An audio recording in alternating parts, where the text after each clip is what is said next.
Сәлем достар, бүгін біз үй жұмысын істейміз. 17-ші беттегі 4-ші есеп және 6-ші есеп. 4-ші есепте есептейміз. Біздің 45-тің 5-тен 1 бөлігі қаншаны, соны біз табу керекпіз. 45-ті 5-ке бөлгенде 9, сонда 45-тен 5-тің 1 бөлігі 9. Ал мына жақта 48-дің 6-ның 1 бөлігі табу үшін 48-ді 6-ға бөлеміз. Сол кезде 8 шығады. 48-дің 6-ның 1 бөлігі 8. Енді оның нәсі.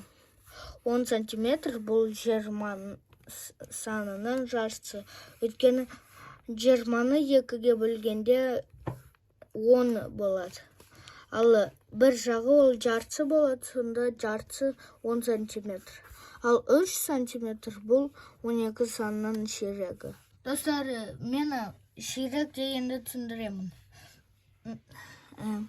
Ширек дегеніміз орысша четверть болады.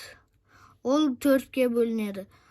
4-тен 1 бөлігі деген. 4-тен 1, мынау сызықтың 4-тен 1 бөлігі 3 сантиметр. Ал 4-ке 3-ті көбейткенде 12. Сонда мына жақта 3 сантиметр бұл 12 санының ширегі. Мына жақта ұзындығы мынадай кесінделерсіз. Асы 1 дециметрдің жартысы. 1 дециметрда 10 сантиметр бар. 10 сантиметрдің жартысы 5 сантиметр. Мына жақта 5 сантиметр кесінді сызу керек. Содан кейін әсінде 1 дециметрдің 5-тен 1 бөлігі. Ал біз 1 дециметрде 10 сантиметр бар. 10-ды 5-ке бөлгенде 2. Сонда мына жақта 2 сантиметр кесінді. Бүгінгі сабағымыз аяқталды.